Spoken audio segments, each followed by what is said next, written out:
For expiration, all we have to do is relax the muscles of inspiration, as we indicated earlier. This relaxation will cause my inner pleural pressure to go from -8 back to its original -5.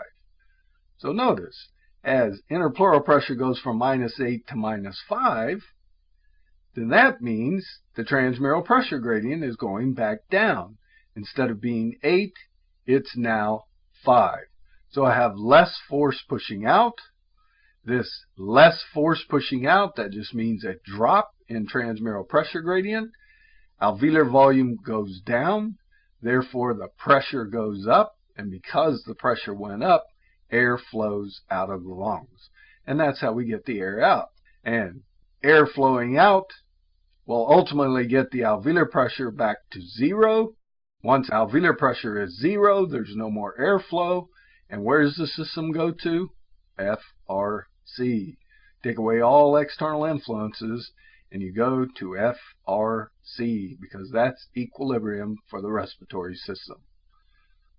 So that's our normal inspiratory-expiratory cycle.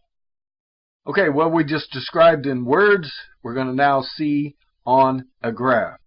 Upper graph is volume, below that is interpleural pressure, then we have airflow and alveolar pressure. We start first with contracting. External intercostals, diaphragm makes interpleural pressure more negative.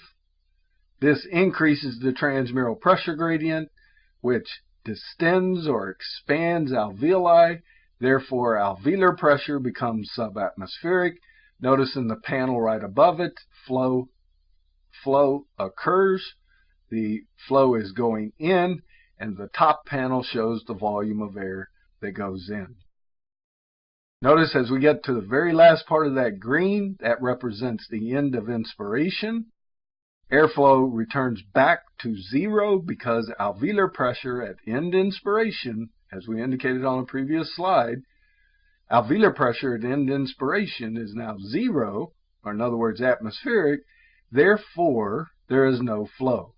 We now relax these muscles. Interpleural pressure goes back to its original level. This decreases the transmural pressure gradient. So alveolar volume goes down. Therefore, alveolar pressure goes up. Notice in the panel above alveolar pressure, the flow is going up. And in the top panel, that volume that goes out is the tidal volume. So this is our inspiratory-expiratory cycle. Now, one of the things I don't want you to get bogged down on is that flow. You notice that it says minus and plus. Well, it's just how the system's set up. Okay, you could make a plus be flow in, or you could make a minus on that value be flow in. Either way, and it doesn't really matter. So don't get lost on that idea. Please don't get lost on that idea. That's not a high yield point. That's not something for you to get disturbed with.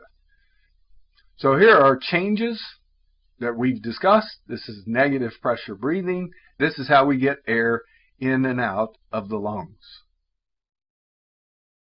All right, we're going to continue with the idea of the transmural pressure gradient, although now we're going to apply it to the cardiovascular system. We're going to talk about cardiovascular changes during inspiration, things to think about, solid information for USMLE Step 1.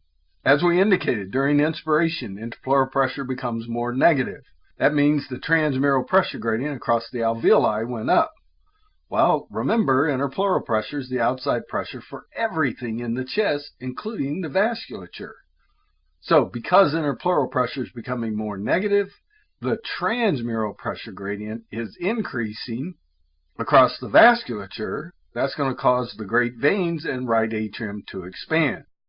If they expand, then pressure inside of them, intravascular pressure, is going to go down.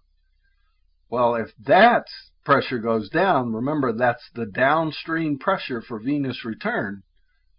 So if that pressure goes down, I have a bigger pressure gradient driving venous return to the right heart.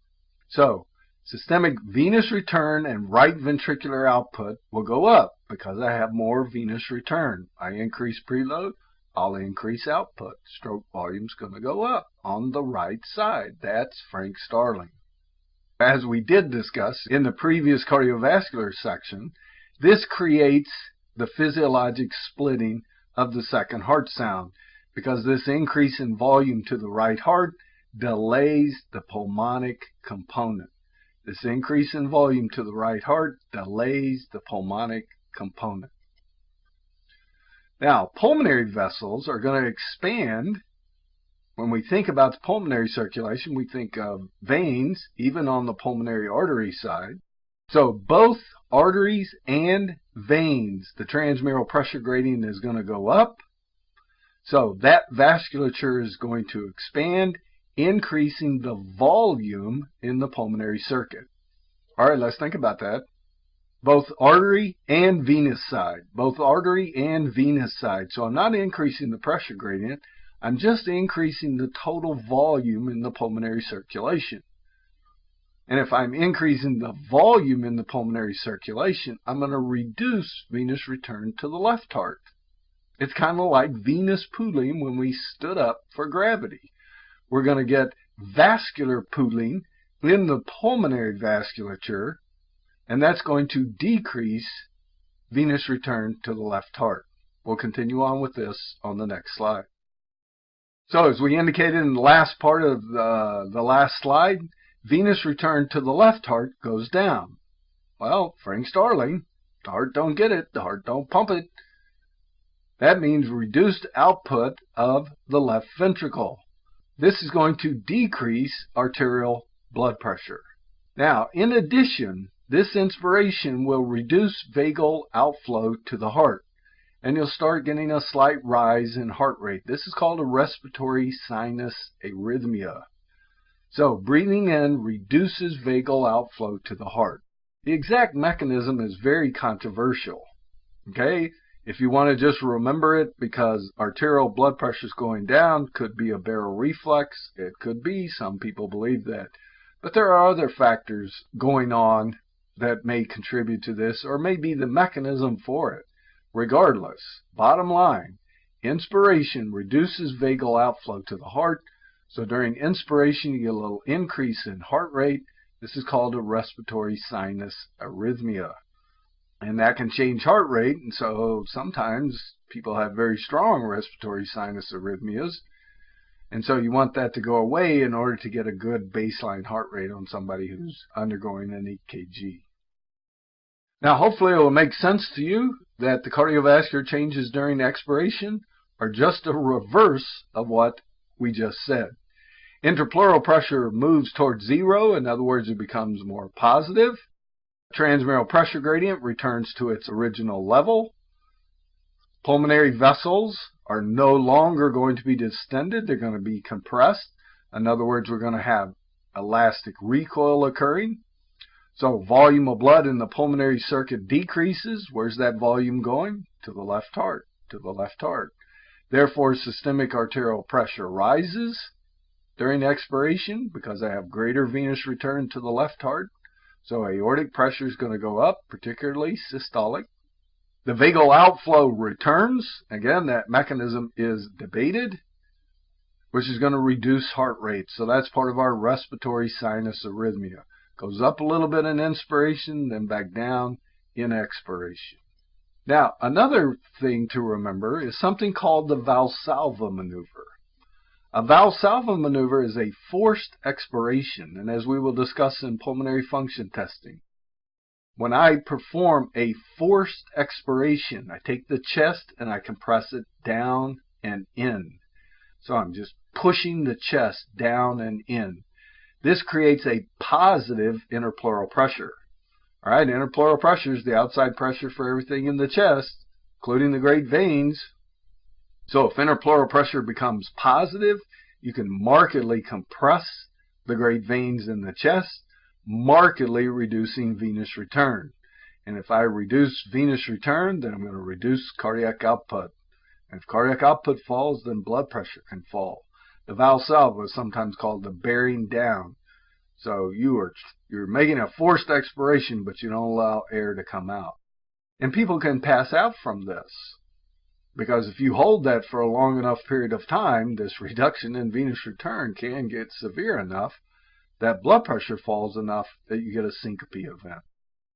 So those are our cardiovascular changes during inspiration and expiration. Okay, previously we talked about, just finished up, was the idea of negative pressure breathing. Now we're going to put someone on a ventilator and have positive pressure ventilation. And that's what's illustrated on this slide. In the green, we have assisted control mode ventilation. Now, I wouldn't get too bogged down in all the various types of ventilatory mechanics and ventilatory aspects like BiPAP, etc.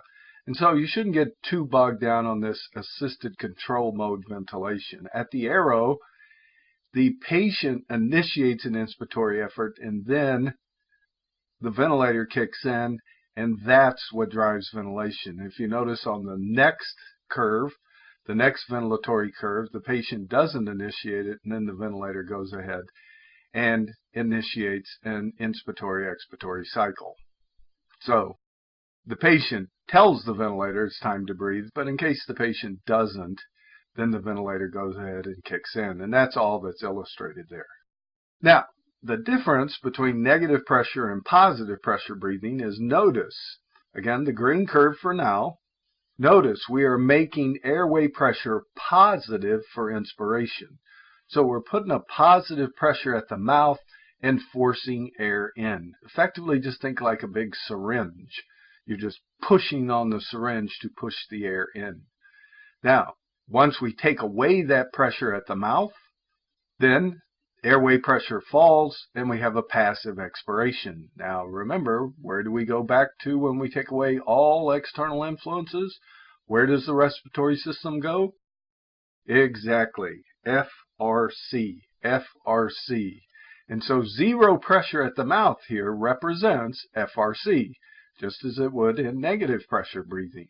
So the patient now is at FRC when the green line gets back down to 0.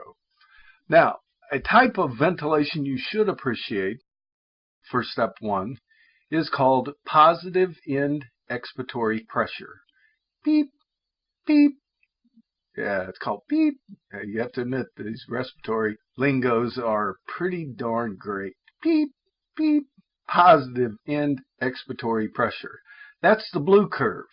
Now notice on the blue curve that during expiration, pressure at the mouth is still positive. It's +5.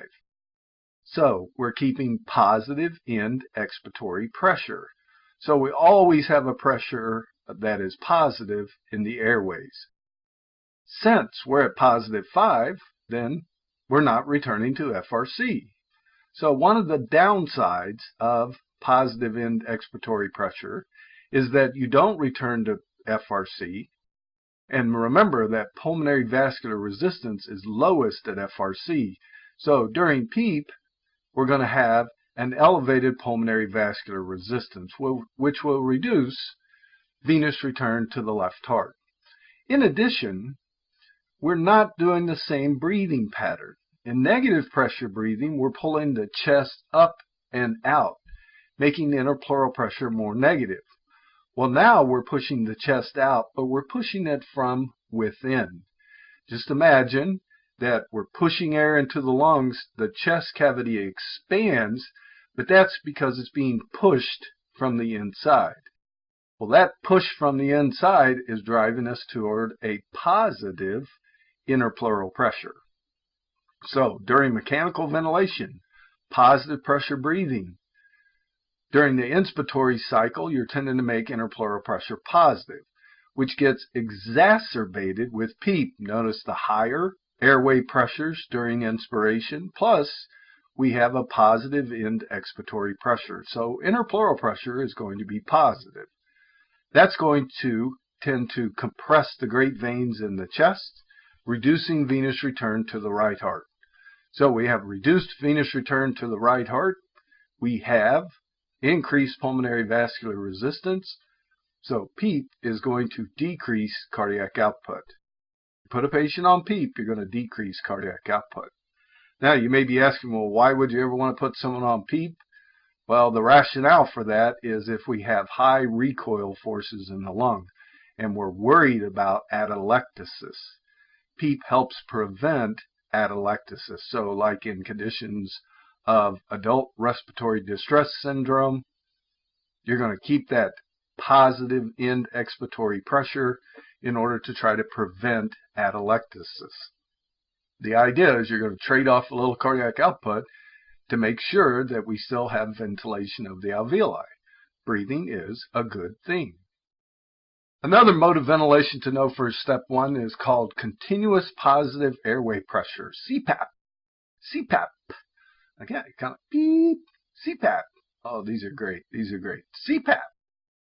CPAP is similar to PEEP because we have a continuous positive airway pressure, but the big difference is the patient breathes on their own.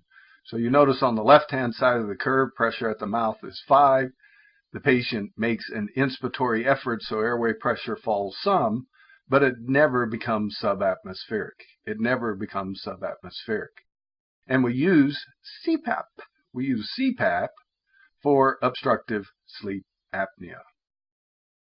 An important disturbance or problem with the respiratory system, you could call it a pathology if you wish, is a pneumothorax. By definition, a pneumothorax is air in the interpleural space. How can we get a pneumothorax? Well, trauma due to perforation of the chest wall. Okay, imagine a gunshot wound or a knife or something that penetrates the chest wall from outside, and also spontaneous rupture of alveoli. Now, if we breach the chest wall and open that space, then interpleural pressure is going to go from -5 to atmospheric pressure. The reason is because there's a pressure gradient for air to flow. So once I open the chest wall and expose the interpleural space to atmosphere, air is going to flow in, and it's going to flow in immediately. And it will flow until there's no longer a pressure gradient. In other words, when interpleural pressure equals atmospheric pressure. Well, since alveolar and interpleural pressures will be the same, they'll be atmospheric, the transmural pressure goes to 0 and the lungs collapse. This collapse of lungs we call atelectasis. Now, the chest wall is going to spring out, because remember, the chest wall is always trying to spring out. When I remove that inward pull of the lung, because they've collapsed, the chest wall will spring out, or in other words, the chest wall will in fact expand. Now, a different type of pneumothorax is called a tension pneumothorax. In this, we have an opening of the lung to the pleural space from inside, and it will function as a valve, allowing air to move from the alveoli into the pleural space, but not exit the pleural space. We're going to make strong inspiratory efforts. This is going to promote air to enter into the interpleural space, but that valve closes during expiration, and we're basically just trapping air in the interpleural space. As a result, interpleural pressure becomes positive. All right, interpleural pressure becomes positive in a tension pneumothorax. We are trapping the air in the interpleural space. This ventilation is going to go down on the side of the tension pneumo because I have a positive interpleural pressure, which is going to tend to compress the small airways. Also, this positive interpleural pressure is going to decrease venous return. Just as we mentioned several times, that interpleural pressure is the outside pressure for everything inside the chest. So when interpleural pressure starts to become positive, we're going to compress the great veins, decreasing venous return and decreasing cardiac output. Most common cause of a tension pneumothorax is a patient on a ventilator, positive pressure ventilation. Now, some of the key clinical signs to look for, clinical vignette on step 1 for a tension pneumothorax, is the patient will be in severe respiratory distress. They will be trying to breathe. They will be trying to huff and puff. There will be an asymmetry of breath sounds on the side of the tension pneumo. As I indicated, we're going to compress the small airways. You won't be able to move air on that side very well, so you won't hear breath sounds on that side. In addition, you're going to deviate the trachea. This positive pressure is going to push the trachea. It's going to cause it to deviate to the side. And it's going to deviate opposite of the tension pneumo. So in other words, if I have a left side tension pneumo, I'm going to push the trachea toward the right side. So that deviation of a trachea, asymmetry of breath sounds, respiratory distress, it's all telling you tension pneumothorax. One of the things to appreciate in a tension pneumothorax, as we indicated on the previous slide, this positive interpleural pressure is going to markedly decrease cardiac output, and this will just continue to get worse and worse and worse. So we needle aspirate or put a chest tube in order to relieve that positive pressure in the interpleural space. So that's what's happening in a tension pneumothorax. All right, here's a lung compliance curve. Notice on the y-axis we have lung volume. On the x-axis we have interpleural pressure becoming more and more negative, and thus lung volume goes up and up and up because we have greater and greater transmural pressure gradient. The x-axis we could change and put in positive numbers and call it transmural or transpulmonary. Since we have the change in volume, change in pressure, the slope of this line is compliance. Now, very big point for respiratory. Notice, at low lung volumes, we have a very steep curve, so we have high compliance. However, as we start to approach total lung capacity, notice how the curve flattens out. So at high lung volumes, we have low compliance. So again, low lung volumes, high compliance. High lung volumes, we have low compliance. Now, let's flip and use that other word, elasticity. Elasticity, which is the inverse of compliance. So notice, at low lung volumes, we have high compliance. This means low elastic recoil, or a low elasticity. As lung volume goes up, compliance goes down. That means we have high elasticity. So at high lung volumes, we have high elasticity. At low lung volumes, we have low elasticity. One of the things to appreciate here, notice, as lung volume falls, elastic recoil falls. So elasticity, recoil, we're using those terms synonymously. Notice, as lung volume falls, recoil falls. Because elasticity is high, elastic recoil is high at high lung volumes.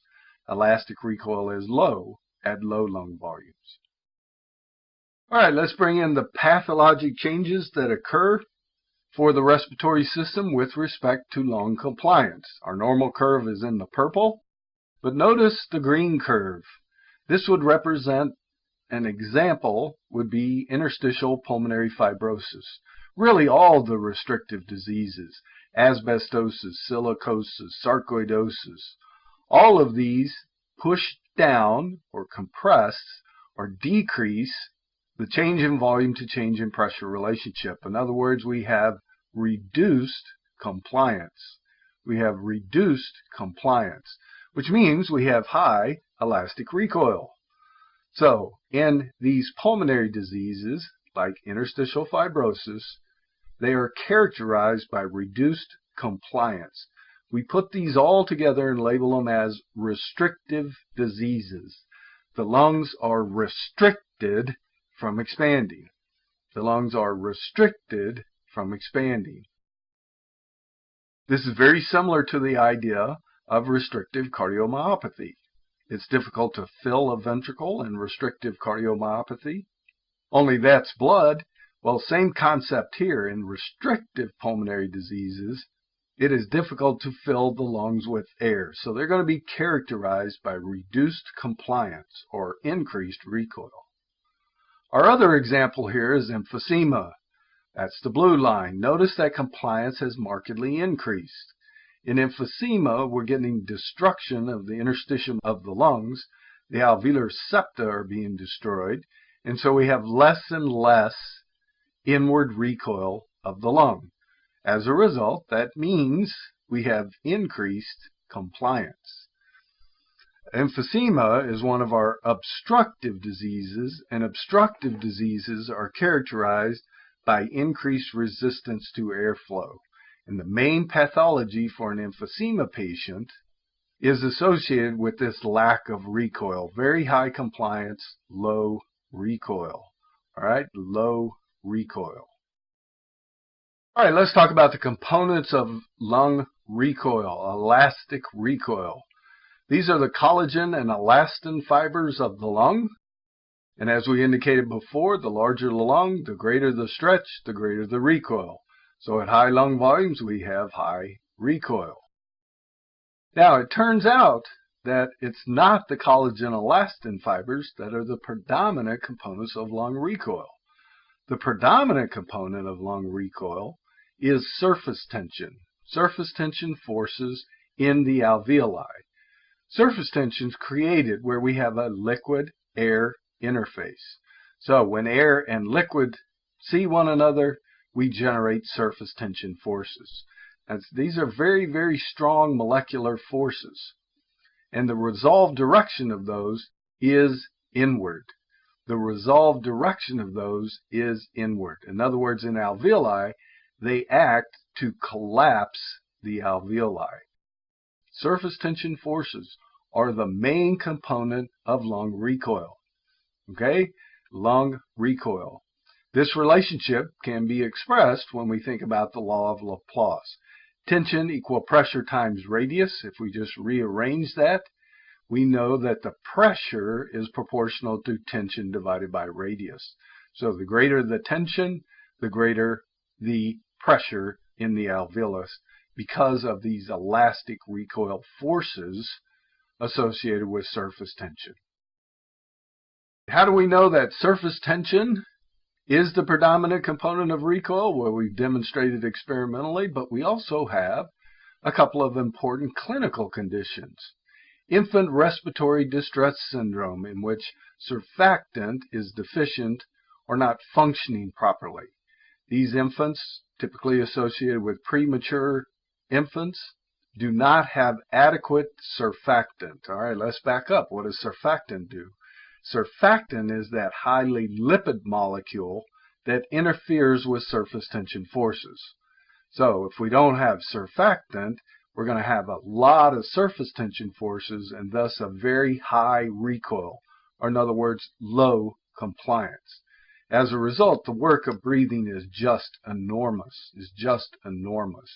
Again, all muscles associated with moving air for the respiratory system are skeletal muscle, and that skeletal muscle can fatigue. And so even if you could move air, the muscles would become exhausted because the work of breathing is so great. Here's a beautiful example of when you might use PEEP.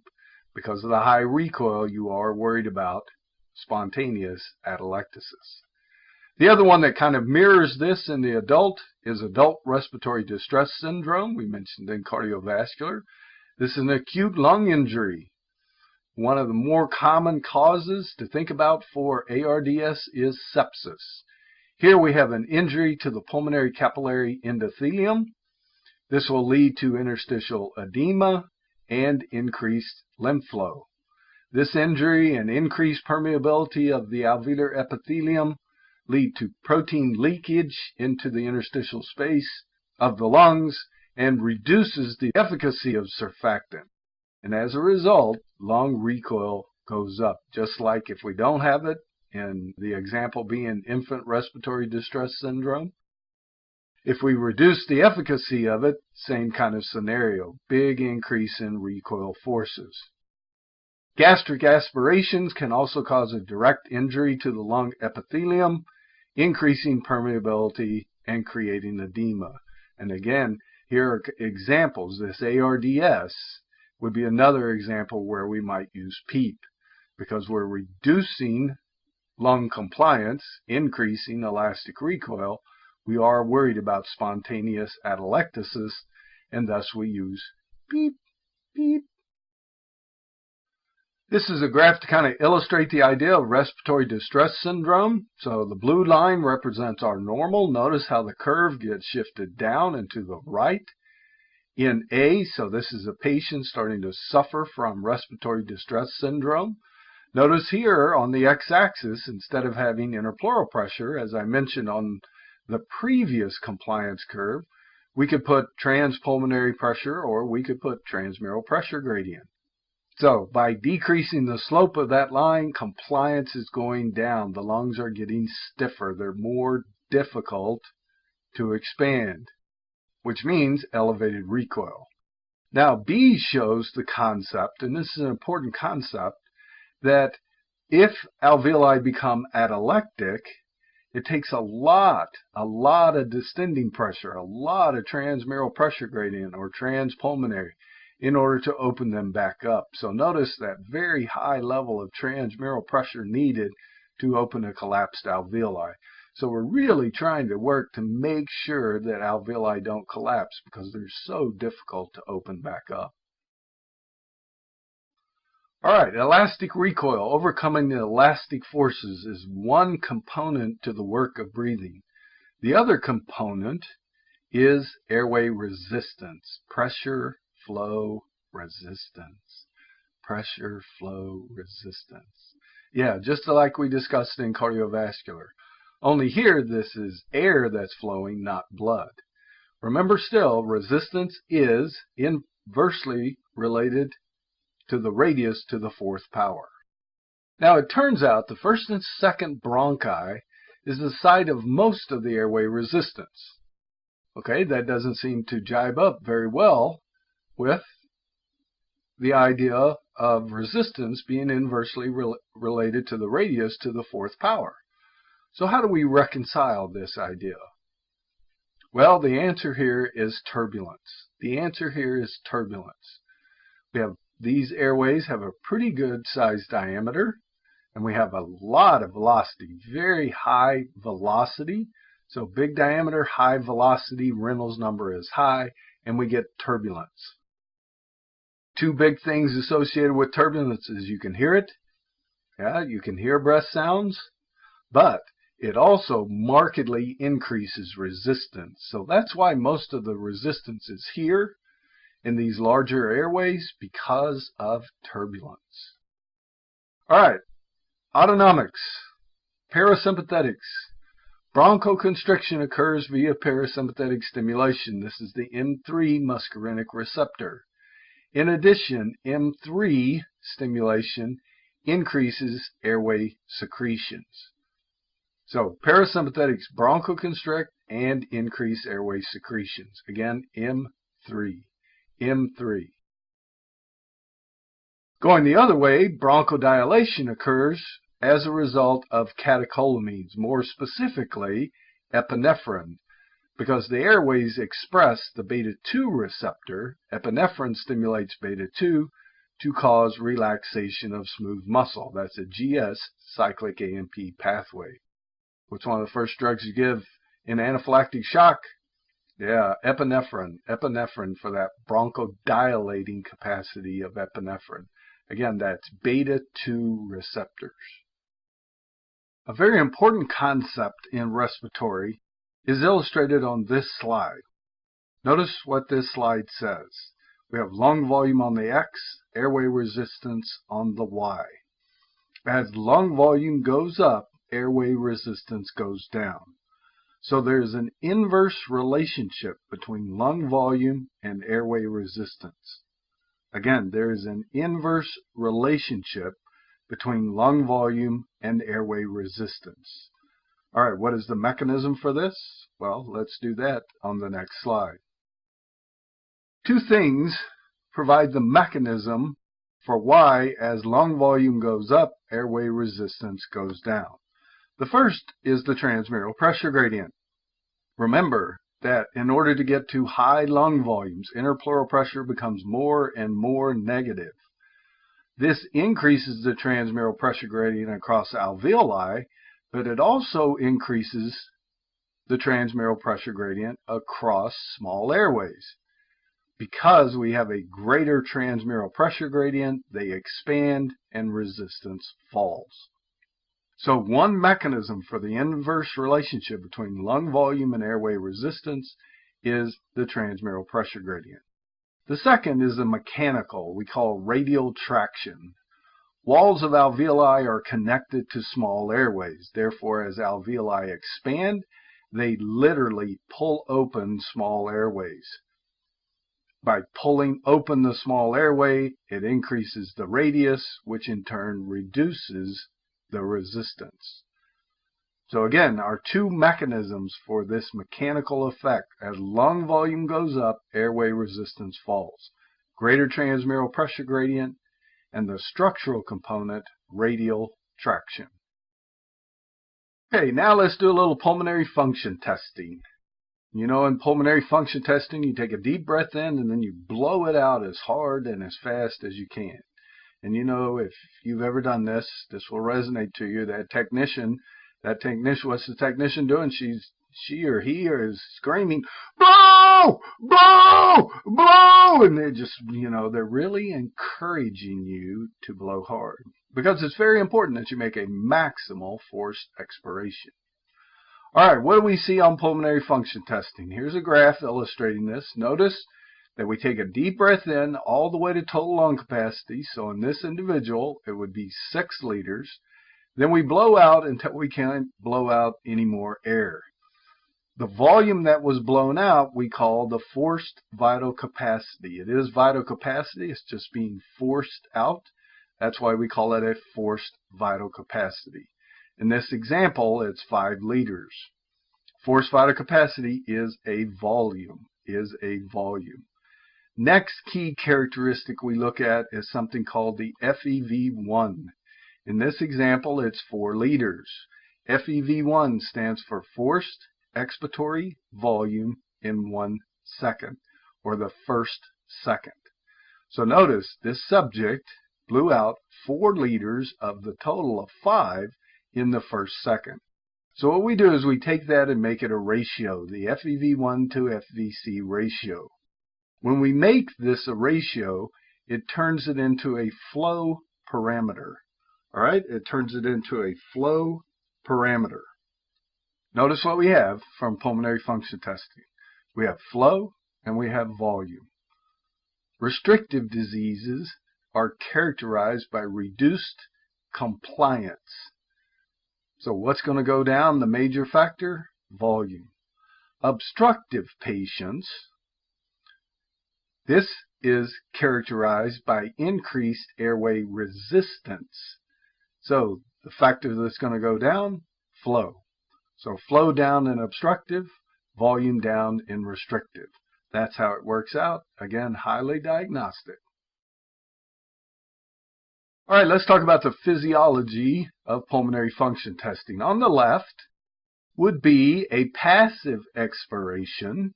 Okay, we start at the end of inspiration. We've taken a deep breath in. We have a very negative interpleural pressure, and thus a very positive transmural pressure gradient.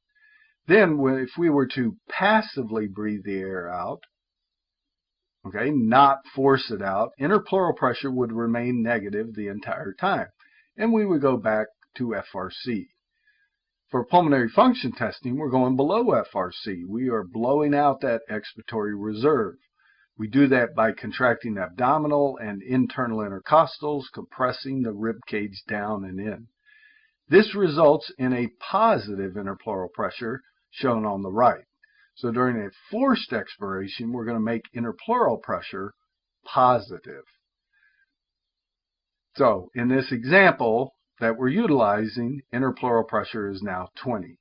Now venous pressure is 40 in this example, so I still have a positive transmural pressure gradient across the alveoli. The alveoli are not collapsing.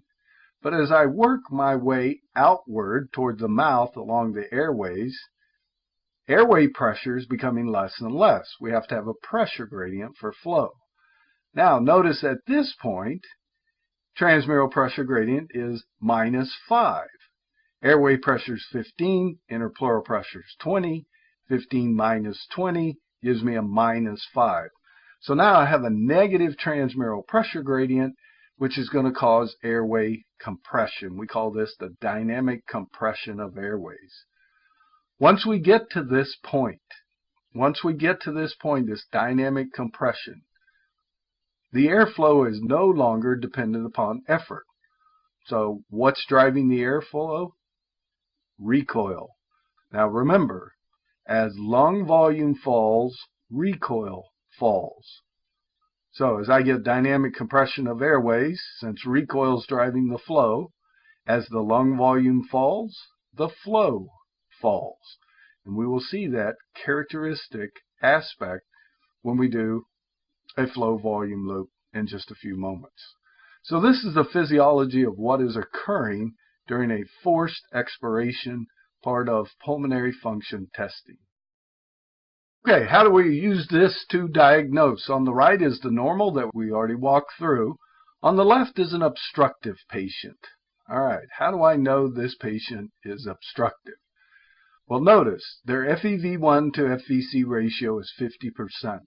You should be able to blow out at least 80% of your vital capacity in the first second. So if you look at the normal, they blew out 80% as we walked through. They blew out 4 liters of the 5, so that's 80%, so that's normal. 80% or greater is normal. The obstructive patient has elevated airway resistance. So the flow parameter, FEV1 to FVC ratio, is low. Diagnosis, obstructive. We have low flow, diagnosis, obstructive. Now, there are some other lung volume changes here, things that we should appreciate. Forced vital capacity may go down, typically goes down in obstructive, but we diagnose obstructive by the low flow. In addition, FRC, TLC, and residual volume are going to go up. But the one that really drops is that FEV1. Now, let's think about why those volumes go up. As we talked about on a previous slide, airway resistance and lung volume are inversely related. So as lung volume is going down, airway resistance goes up. It goes up in everyone. While an obstructive patient already has elevated resistance on top of that.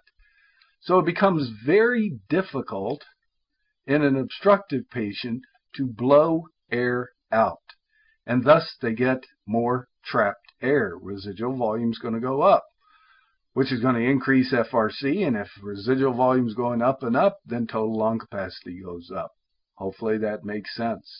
Obstructive patients have difficulty getting the air out because of elevated airway resistance. Now, on the STEP exam, forced vital capacity is going to vary from individual to individual. So they will give you this as a percent of predicted, or they will give you a range of volumes that's, quote, normal. And that's how you compare to determine if the forced vital capacity is low or not.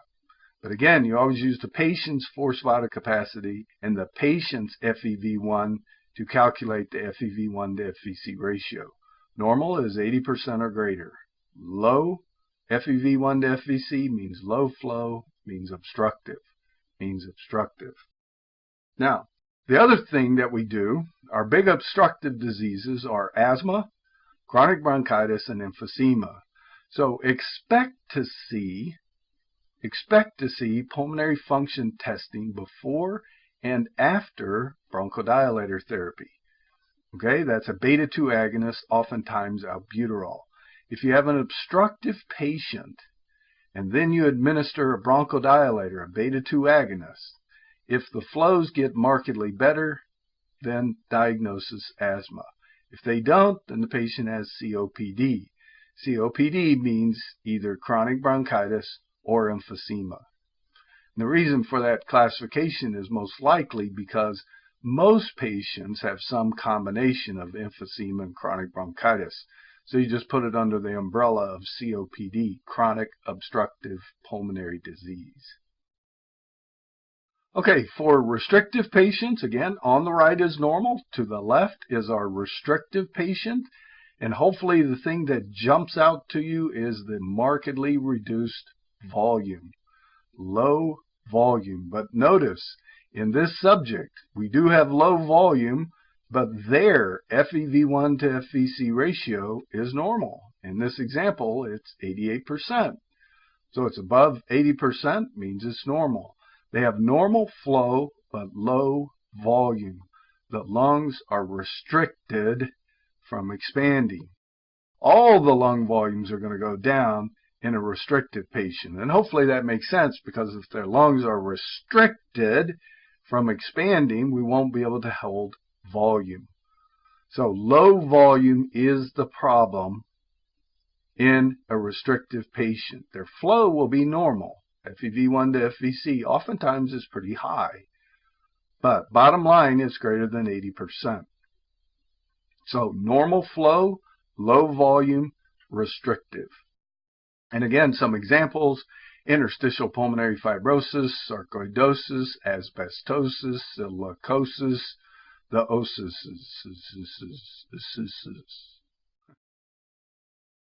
All right, here's a table illustrating what we just described. Notice the variables. The key variables are the volume, forced vital capacity, going to be down for sure in a restrictive patient. Likely down in an obstructive, but doesn't have to be. But flow, FEV1 to FVC, will be down in an obstructive patient, no doubt about it. And it will be at least normal in a restrictive. They may tend to be on the high side. You know, that percentage will be high, but the key point: normal flow, low volume, restrictive. Low flow, obstructive. And once again, total lung capacity, FRC, residual volume. Obstructive patients have problem getting the air out.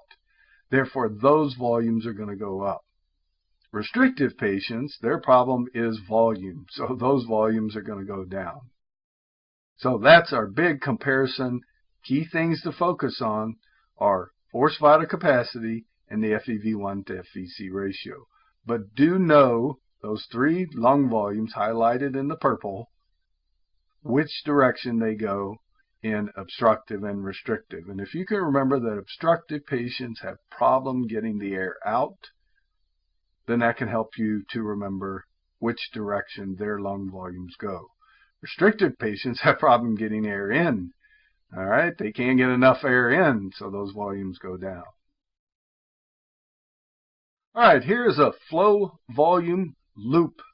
Flow volume loop. On the left, we're going to start at total lung capacity and go down to residual volume. It's the exact same pulmonary function test. We're just plotting the data differently. Flow volume loop. We have flow on the y-axis and volume on the x-axis. The upper part is expiratory and the lower part is inspiratory. Now, I wouldn't worry too much about the inspiratory curve. So let's pay close attention to the expiratory curve. Initially, what happens is flow goes very, very high. Remember, you're blowing air, you're blowing air out hard. So initially, you get this very high peak flow. And then notice, there's a steady decline in flow as lung volume goes down. Now, what we said earlier on the physiology, what's driving the flow when we're getting this dynamic compression of airways? This is a forced expiration, so positive interpleural pressure. Recoil is driving the flow. So as lung volume falls, flow falls in a nice, steady, linear decline. Because as lung volume falls, recoil falls. Since recoil is falling, flow is falling. So this portion of the curve is what we call the effort independent. It's no longer dependent upon effort.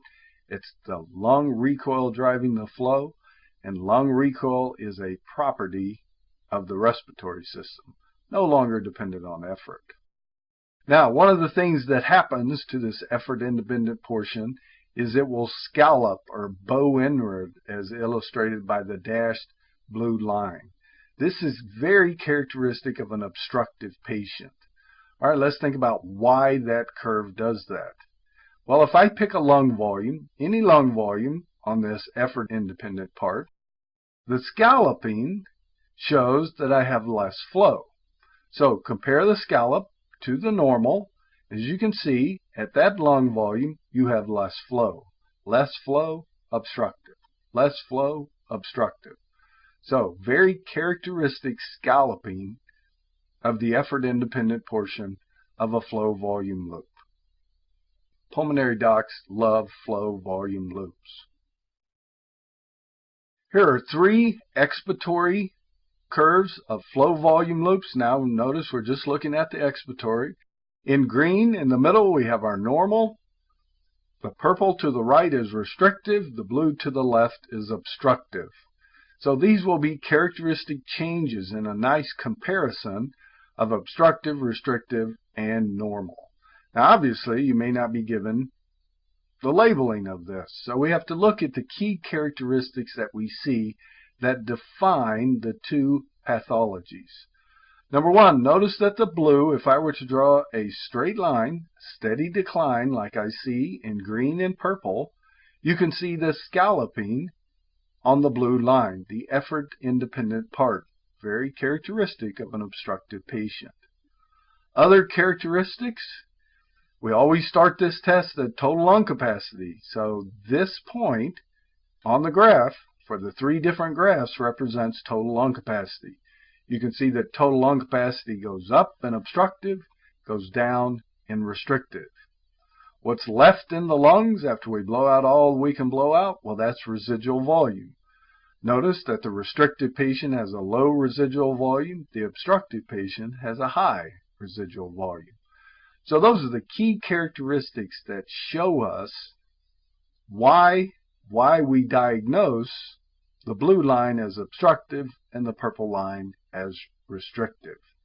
Again, this is the expiratory portion of a flow volume loop. Very diagnostic.